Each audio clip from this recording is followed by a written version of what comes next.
Hey everybody, welcome back to another video. I hope you're having a fantastic day so far. Today we are going to be reacting to why US signs look different than the rest of the world.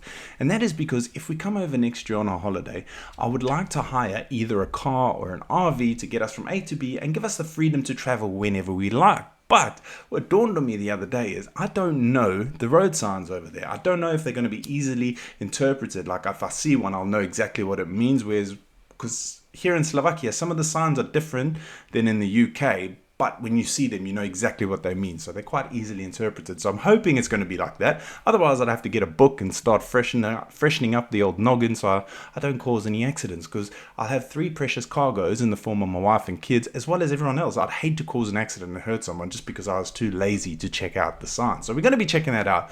But before we do, if you haven't done so already, please make sure you hit the subscribe button. And if you're feeling extra frisky, you may as well give the video a like as well. I do have a Buy Me a Coffee page and a Patreon page linked down in the description if you want to help support the channel. But as usual, please feel no obligation to do so. Just let me comment as well. I have tested positive for COVID. I am out of breath already, and excuse my eyes, my daughter and I have both tested positive. So yeah, I apologize. I am feeling pretty rotten today. I'm sweating and then I'm freezing cold. So I do apologize. And without further ado, let's check out these US road signs. Most places in the world, the road sign for no stopping, as in don't stop your car here, looks something like this. Yeah. In Austria, it looks like this. In Belgium, it looks like this. Slightly different shades of blue, but basically the same.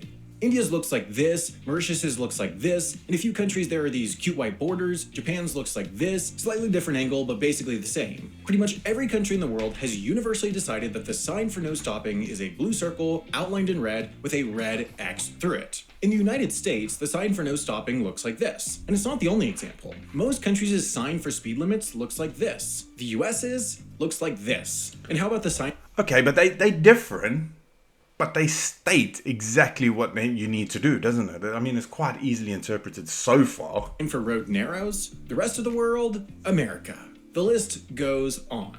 The question is, why?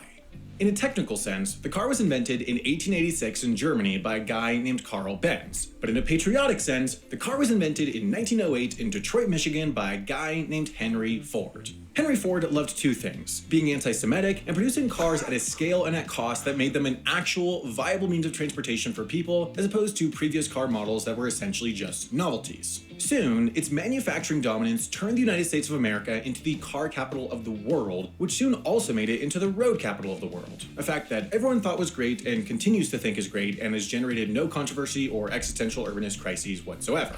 Early road signs, much like early roads, were somewhat eclectic and decentralized, often just created by and maintained by private automobile clubs. But in 1927, the American Association of State Highway Officials, or ASHU, published the compactly named Manual and Specifications for the Manufacture, Display, and Erection of US road markers and signs, or Maßnahmenmaßnahmen, which, as you might suspect, created specifications for the manufacture, display, and erection of US standard road markers and signs. Then, in 1930, a different group, the National Conference on Street and Highway Safety, or NUCSHUS, published the more urban-focused Manual on Street Traffic Signs, Signals, and Markings, or MOSSAM. Seeing as having 2 standardization standards wasn't a particularly standardized standard, in 1931, a joint committee was formed, which ultimately gave birth to a beautiful bouncing baby boy that we call the Manual on Uniform Traffic Control Devices, a modified version of which we still use today. The original 1935 MCCUD laid out such hits as the octagonal stop sign, although it was yellow at the time, one-way streets, railroad crossings, in addition to specifying stuff like fonts, post designs, and of course, everyone's favorite, minimum vehicular volumes warrant for fixed time signals.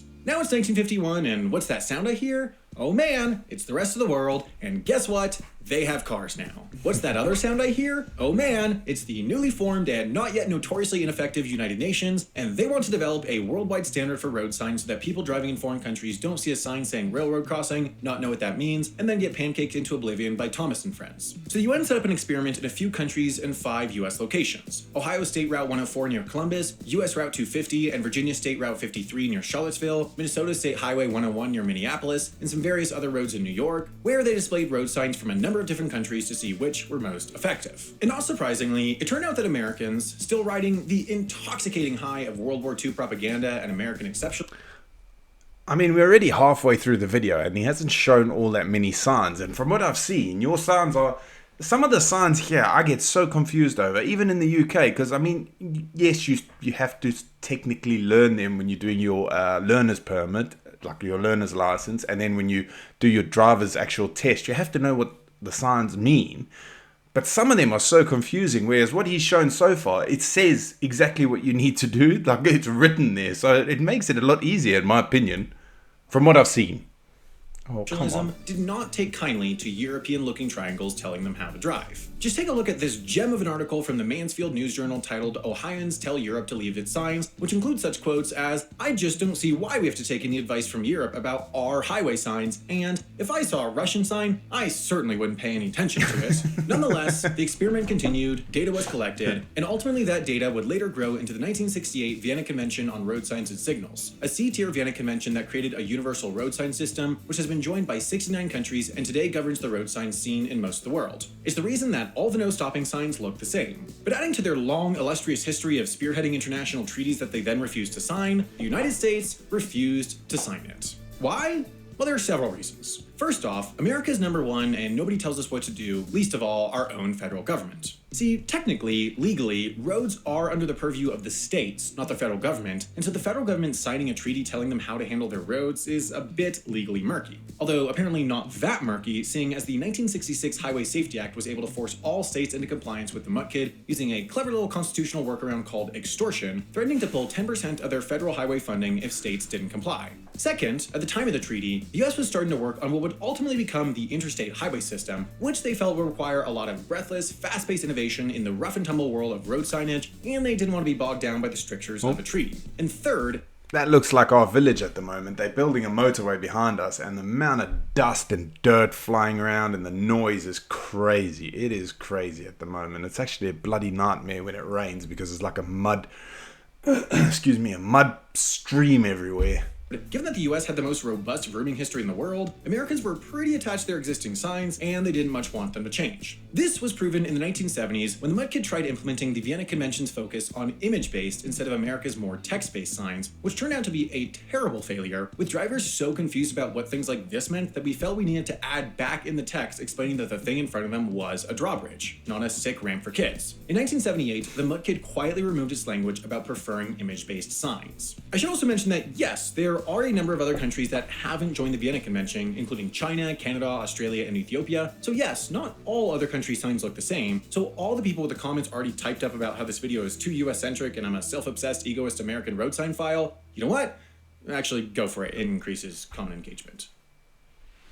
If you think back to a time when you really struggled to learn something, chances are you were reading a big block of text and hoping the concept it described just clicked. Meanwhile, if you think of a time when you learned something easily, it was almost certainly an instance of learning by doing. Learning concepts in practice is just the better way, which is why it's so crazy that many of the coolest, most interesting things to know are so often taught in such a challenging manner. Our sponsor, Brilliant, fixes that. They have courses on big STEM subjects. Well, I think this is the rest of the video is just going to be his, what's her name? His sponsor. But in my opinion, the text-based signs just make sense, don't they? They tell you exactly what's going on, like that picture with the bridge and that. Sometimes all the pictures and that get confusing, especially if you're not, I don't know, if you're not local to the area and there's a picture of something you've never seen, which happens quite a lot here. Even in the UK, like if I was driving into Cornwall or somewhere a lot further or out in the sticks from where I lived, some of the road signs, I was like, what the hell does that even mean? So if it's written down, I suppose you can't make any mistakes, so you're less likely to make a mistake. But hey, what do I know? What the hell do I know? Anyway, guys, thank you so much for watching. I'm going to go for a lie down now, I think. I hope you have an amazing rest of your day, and I will see you all in the next video if I'm still alive. Peace.